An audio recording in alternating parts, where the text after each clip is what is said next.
Un cordialísimo saludo a Fernando Rendón, el director de la segunda cumbre de la Poesía Mundial por la Paz de Colombia, y naturalmente a todos los asistentes, decenas de poetas, representantes de comunidades artísticas y culturales, etnias, afrodescendientes, organizaciones sociales, en fin, realmente un marco muy rico para discutir no solo los problemas de la poesía actual, sino en concreto referidos a la Cumbre de la Paz y al proceso de paz con las FARC que se adelanta en La Habana.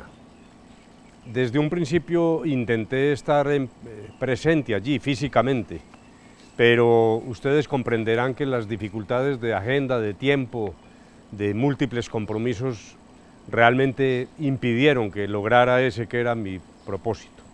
Pero quiero aprovechar este medio para enviar un mensaje, un abrazo a todos y hacer 2 o 3 reflexiones sobre lo que considero que en este momento es esencial.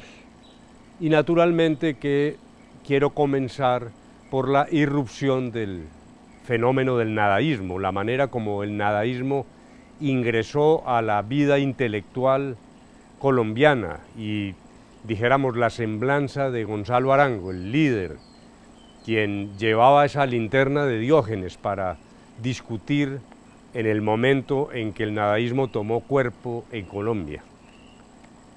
La verdad es que yo fui un monaguillo del nadaísmo, nunca pertenecí a las altas estructuras de esta organización, si es que puede llamarse organización, lo cual valdría una discusión. Mi labor era prácticamente yo un adolescente, más una labor de difusión, de apoyo, y particularmente en mi caso me desenvolvía en la conventual ciudad de Manizales, donde realmente no era fácil ubicar un escenario que permitiera una voz más dura y quizás más incisiva. Mi labor de monaguillo era más de propaganda, de convidar a los amigos a escuchar la voz central de quienes querían irrumpir en Colombia y particularmente romper amarras. Porque la verdad es que en aquella época estábamos frente a una sociedad amarrada, y amarrada de muchas maneras. En primer lugar, en lo literario, amarrada, llamémoslo, a un cierto costumbrismo autista.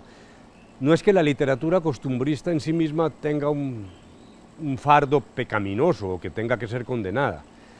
Era más bien la manera eglógica como se desenvolvían las expresiones literarias en una burbuja autista, insisto, que estaba muy colocada por fuera de las preocupaciones centrales del género humano en ese momento. Después de 2 guerras mundiales, de la irrupción de la bomba atómica, de la gran discusión intelectual, particularmente en Europa, el existencialismo sobre el futuro del hombre, el futuro de la humanidad, el papel del absurdo en la concepción de la realidad concreta que vivía el mundo, pues Colombia continuaba siendo cultor de ese costumbrismo ajeno, autista, distraído, por decirlo así.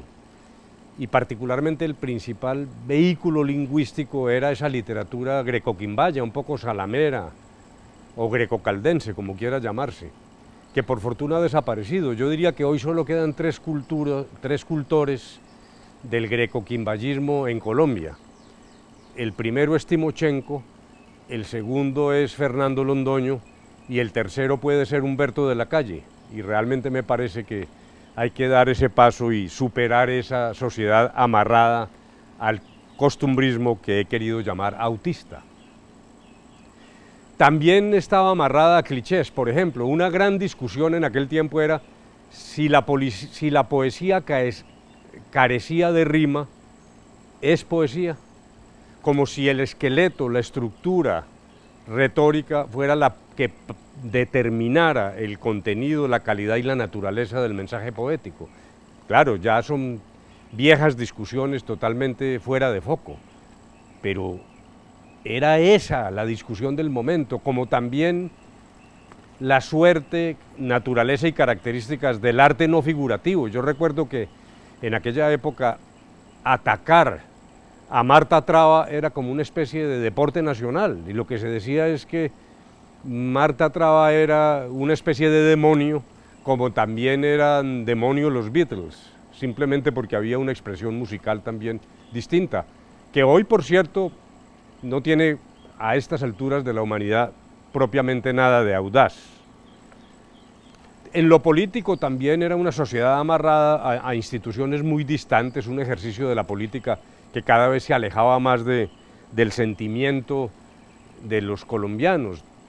Los jefes de los partidos realmente eran incapaces de controlar lo que ya parecía como esas baronías locales, donde reposaba el poder real. Yo recuerdo que algún director de un partido dijo: la mejor manera de preservar mi autoridad es no ejercerla, porque si la ejerzo, la pierdo. Mi papel es articular lo que me dictan los varones locales, ese es mi papel como director de un partido. Que le recuerda a uno esa película sobre el cañonero del Yangtze, donde el capitán de la nave se encierra a tomar trago en su camarote con ese argumento, dice: en esta conflagración solo preservo mi autoridad si no la ejerzo.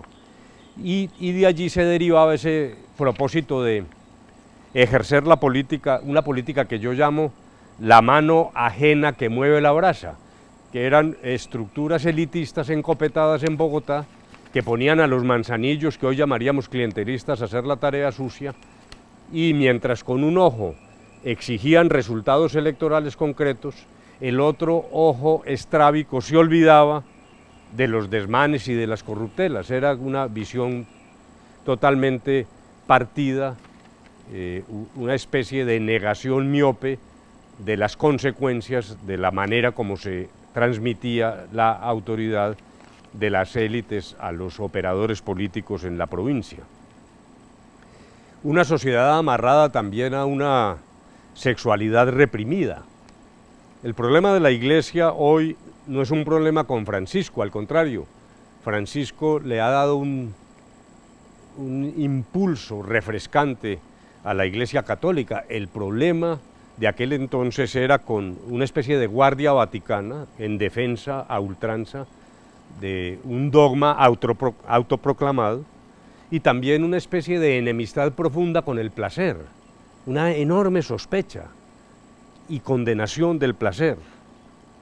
Ya por sí hay que señalar que nuestra generación, el hecho de haber sobrevivido a la carga de culpabilidad que dejaba una especie de saliva dolorosa por la práctica del placer solitario o compartido, fue algo que nos marcó, y haberlo superado, repito, ya es un verdadero éxito. Tener algo de sindéresis a estas alturas de la vida me parece que es realmente un resultado epopéyico de lo que era la represión que se vivía en todos los órdenes en aquel entonces. Insisto en que Francisco ha emitido un mensaje muy vivificante. Basta leer la encíclica Laudato Si sobre el tema de la preservación del medio ambiente, que ya además del contenido científico y de visión de futuro de la humanidad que tiene, es un enorme acto de valentía que hay que reconocer. Ahora regresemos a Gonzalo Arango. Gonzalo Arango habló de muchas cosas, pero también habló de paz. Y como estamos en una cumbre poética, yo quisiera recordar segmentos de un poema que se llamaba Balada del Soldadito.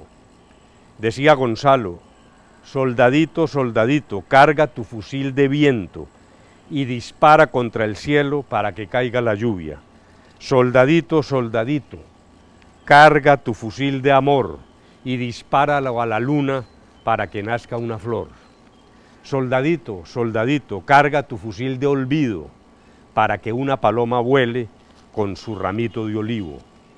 Son palabras actuales, absolutamente pertinentes y vivificantes, nos ayudan mucho en este momento de las discusiones en La Habana.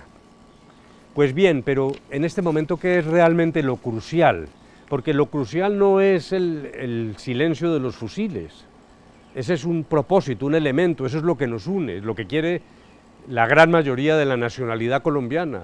Así haya discusiones sobre el método, pero todos queremos realmente la paz.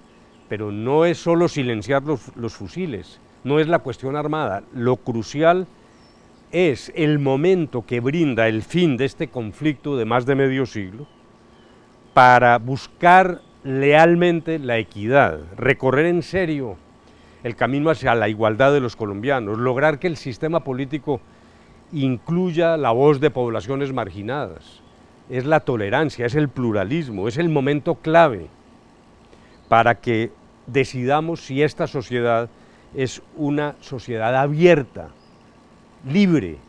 El tema es libertad, el tema no son las balas, es la libertad, la capacidad de encontrarnos como seres humanos respetando la diferencia, respetando el otro, escoger el camino del pluralismo, del respeto al otro, no tanto sin consideración a la diferencia, sino precisamente en función de la diferencia.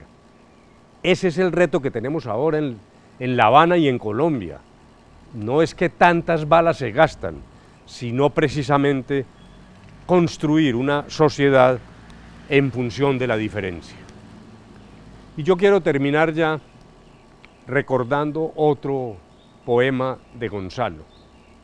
Y este es quizás el mensaje más vivo que podemos recibir de él en este momento. Es supremamente conocido, yo creo que todos lo hemos recitado alguna vez, de memoria, o nos hemos imbuido de su esencia. Y con esto termino. Decía Gonzalo, una mano, mas una mano no son dos manos, son manos unidas. Une tu mano a nuestras manos, para que el mundo no esté en pocas manos, sino en todas las manos. Muchas gracias, un éxito, muchos augurios por esta importante reunión que va a ser trascendental para Colombia.